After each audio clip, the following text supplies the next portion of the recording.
Welcome to another episode of BeeWellWithMS, the podcast dedicated to providing information and support for those living with multiple sclerosis. I'm your host, Dr. Agnes Trokjana, and today we are diving deep into the topic of what really happens in your brain when you're living with multiple sclerosis.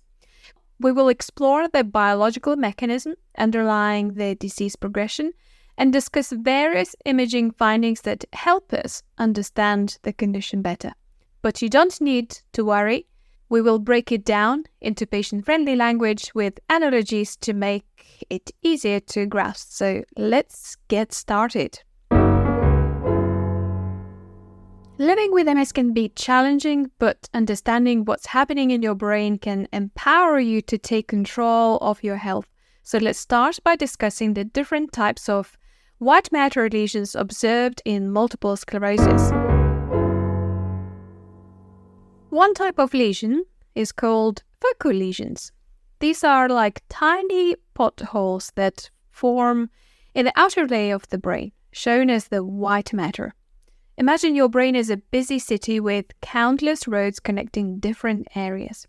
Focal lesions are like roadblocks that disrupt the smooth flow of information between different regions in the brain.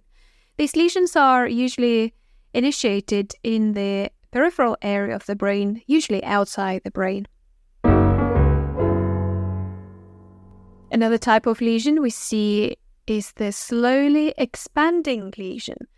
These are like growing puddles in the city. They start small and gradually expand over time. Slowly expanding lesions affect the white matter, similar to focal lesions, but they spread and affect larger areas, leading to more significant disruptions. Additionally, we have paramagnetic rim lesions. Picture of these as the outskirts of the city, with a rim that encircles the expanding puddle we just mentioned. This rim indicates inflammation around the lesion. By observing these rims, usually using advanced imaging techniques, doctors can gain insight into the level of inflammation and the severity of the disease. But imagine that the imaging needs to be really a good quality. Not every service, not every MS center would have the imaging to define these lesions and look at the paramagnetic rim lesions. Now, let's talk about the inflammation that occurs in the brain. In MS, we often observe diffuse white matter inflammation. Think of this as a smoky haze that spreads across the city. This inflammation affects the entire white matter, causing widespread disruptions in communication between different regions of the brain. Doctors can identify this inflammation through the PET scan. In other words, positron emission tomography scans are used to produce detailed three-dimensional images of the inside of the body, usually used in cancer disease, but there are some investigations investigating MS brain using PET scan or standard imaging techniques. It's important to note that MS is compartmentalized within the central nervous system. So while the inflammation affects the white matter throughout the brain, it remains contained within the central nervous system. It's like a storm confined to a specific area rather than spreading to other parts of the body. In some cases, we also see meningeal inflammation in the central nervous system. Picture this as a wave of activity that happens along the brain's protective covering known as the meninges. It's a tiny skin tissue that surrounds the brain outside the layers, and one of the layers is called meninges. When this inflammation occurs, doctors can detect it through imaging, and it appears as leptomeningeal enhancement if it's the contrast scan. This kind of inflammation can contribute to the symptoms experienced by individuals living with multiple sclerosis. Now, let's shift our focus to acute damage in multiple sclerosis. One key aspect of demyelination, so myelin acts as the insulation around nerve fibers, just like the protective coating around the electrical wires. In MS, the immune system mistakenly attacks and damages this myelin, leaving the nerves exposed. It is as if the insulation around the wire starts to wear off, leading to electrical disruptions. However, the good news is that our bodies have a remarkable ability to repair damaged myelin through a process called remyelination. This process is like patching up the worn-up insulation, allowing the nerves to regain their ability to conduct signals effectively. Now that we have a better understanding of what's happening in the brain during the multiple sclerosis process, let's move on to distinguishing other quite common aspects and strategies and potential treatments for MS. Let's delve into the concept of microglia activation. So, microglia are a type of immune cells found in the central nervous system. Think of them as vigilant security guards patrolling the city of your brain. Their primary function is to maintain a healthy environment by detecting and responding to any signs of trouble or damage. Now, in the context of MS, when there is an inflammation or damage occurring in the brain, microglia become activated, just like those security guards responding to an alarm. They rush to the affected areas to investigate and try to restore order. Imagine a bustling city street with shops and businesses lined up. Suddenly, a small fire breaks out in one of their buildings. The fire represents the inflammation or damage occurring in the brain during the MS flare-up. The activated microglia, our vigilant security guards, quickly respond to the alarm and rush to the scene. Once at the site, the activated microglia assess the situation and start their cleanup and repair duties. They work to clean away any debris, toxins, or damaged cells, just like firefighters, extinguishing the flames and removing debris from the affected building. Additionally, microglia release chemical signals called cytokines, which are like messages sent out to the surrounding cells. These messages help coordinate the immune response and recruit other cells to assist in their repair process. It's like calling for backup and additional resources to handle the aftermath of the fire.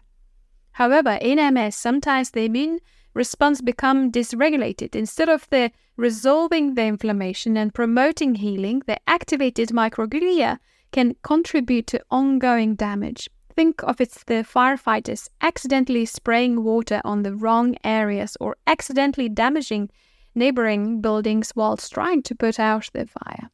So the microglia activation in MS is a complex process involving the immune response in the brain. While their initial role is to protect and repair, when dysregulated, they can contribute to ongoing damage within the central nervous system. Now, let's talk about how to best manage and address the issues that are happening from the biology perspective within the central nervous system. Managing MS involves a multifaceted approach that combines medical interventions, lifestyle adjustments, and emotional support. While there is no cure for MS as yet, there are some various different talks and discussions around the potentially vaccination, anti-EBV vaccination that could potentially be a cure for MS. There are various ways to alleviate symptoms and slow down the disease progression. One crucial aspect of management is working closely with your healthcare team, including neurologists, physical therapists, and occupational therapists. They can help tailor a treatment plan specifically to your needs and monitor your progress over time. In terms of medication, there are several disease-modifying therapies available that aim to reduce the frequency and severity of relapses as well as slow down the accumulation of disability. I quite often refer people who are newly diagnosed to explore these disease-modifying therapies on the MS Trust webpage, Decision Aid, where you can put all the drugs available on one table and you can compare them alongside. It's a very, very powerful, useful tool to investigate what's available, what are the disease-modifying therapies that could help you. These medications work by modulating the immune system, preventing further damage to the myelin and the nerves. So, in other words, preventing from forming the new focal lesions, from forming the paramagnetic rim lesions from expanding the existing lesions, from having microglia, activation, meningeal inflammation, and diffuse inflammation that happens in the brain for people with multiple sclerosis. It is worth mentioning that there are exciting new treatments on the horizon for multiple sclerosis, such as BTKI inhibitors. BTKI inhibitors are small molecules currently under investigation as potential therapies for multiple sclerosis. What makes them promising in their ability to penetrate the blood-brain barrier and reduce the activation of microglia, which are immune cells in the brain that can contribute to inflammation, as we discussed already. While these treatments are still being studied, they hold potential for more targeted and effective management of MS in the near future due to the capacity to penetrate the brain barrier and tackle areas that are inflamed. Beyond medication, adopting a healthy lifestyle can play a significant role in managing multiple sclerosis. Regular exercises, a balanced diet, stress management techniques can help improve overall well-being and potentially reduce disease activity. It's essential to work with healthcare professionals to develop an exercise plan that suits your ability and takes into account any limitations or specific considerations related to your multiple sclerosis. Additionally, emotional support is crucial for individuals living with MS. Connecting with support groups, seeking counseling or therapy, and engaging in activities that bring joy and fulfillment can help navigate the emotional challenges that may arise. Remember, you are not alone, and there is a strong community of individuals and resources available to support you and your MS journey. In summary, understanding the biological mechanisms underlying MS can provide valuable insights into the progression of the disease. Focal lesions, slowly expanding lesions, paramagnetic rim lesions, diffuse white matter inflammation, meningeal inflammation, demyelinating process, and remyelination are all key components. By partnering with your healthcare team, exploring various management strategies, and staying informed about emerging treatments such as BTK inhibitors, you can take an active role in managing your MS and striving for a fulfilling life. Now, let's talk about the remyelinating agents. Now, let's turn our attention to the exciting field of neuroregeneration. Researchers are actively exploring various agents that hold promise to promote the repair and regrow of damaged nerve fibers in multiple sclerosis. One notable neuroregeneration agent being investigated is Biotin, a B vitamin known for its role in cell metabolism. Studies have shown that high-dose biotin supplementations may enhance remyelination and improve clinical outcomes in individuals with MS. However, it's important to consult with your healthcare providers before considering any supplementation. It can cause thyroid dysfunction if you're not careful and taking high dose daily. There is another vitamin supplement that is being investigated through the several mechanisms. First, it has been shown to have anti-inflammatory properties, which can help reduce inflammation in the brain and spinal cord, creating a more favorable environment for regeneration. Second, lipoic acid may enhance the production of nerve growth factors, which are proteins that play a crucial role in the growth, survival, and maintenance of nerve cells. By increasing the level of these growth factors, lipoic acid may promote the regeneration of the damaged nerve fibers. Lipoic acid has been found to have antioxidant effects, which can help protect nerve cells from oxidative stress and further damage. By reducing oxidative stress, lipoic acid may support the overall health and function of the nerve system. It's important to note that while preliminary research on lipoic acid in MS looks promising, further studies are needed to fully understand its potential benefit and establish optimal doses. If you are considering lipoic acid as a potential addition to your MS management plan, it's crucial to consult with your healthcare provider. They can assess your specific situation, consider any potential interactions with other medication. Some individuals may have specific contraindications or conditions that make lipoic acid supplementation unsuitable. For example, lipoic acid may interfere with thyroid function or interact with certain medications such as chemotherapy, drugs, or medications for diabetes. Your healthcare providers will be able to assess these factors and provide personalized guidance.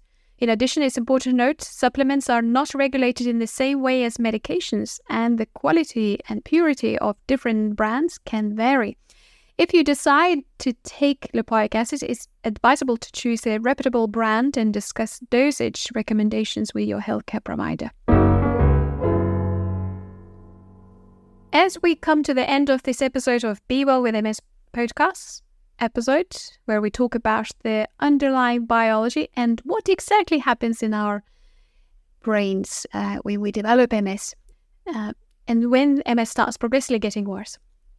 So, in this episode, we explored the fascinating biology of multiple sclerosis, delving into the different types of lesions, the inflammatory processes in the brain, demyelination. We've discovered that MS involves focal lesions, slowly expanding lesions, and paramagnetic lesions, which can disrupt the smooth flow of communication within the brain. We explored how diffuse white matter inflammation can act like a smoky haze, causing disruption in information transmission. We've learned that demyelination, the damage of the protective coating around the nerve fibers, is a key feature of MS. But the body has the remarkable ability to repair and restore this myelin through the processes of remyelination. Additionally, we touch upon the exciting field and discuss potential agents like lipoic acid, biotin that may support the repair and regrow of damaged nerve fibers. However, we emphasize the importance of consulting with healthcare providers to ensure suitability and address any contraindications or risks associated with these interventions. Ultimately, understanding the biology of MS empowers us to take an active role in managing our health. By partnering with our healthcare team, staying informed about the latest research, and embracing a comprehensive approach to MS management, we can work towards optimal well-being. Remember, with MS, a journey, and no two journeys are the same. It's essential to approach our individual circumstances with patience, resilience, and positive mindset. Together, we can navigate the challenges, support one another, and celebrate the victories along the way. Thank you for joining me on this enlightening episode of Be Well with MS and its biology. We hope the knowledge shared here helps you gain a deeper understanding of the biology behind MS and provides inspiration on your path to wellness. Stay tuned for future episodes where we'll continue to explore topics that matters to you. Until then, take care, stay informed, and be well.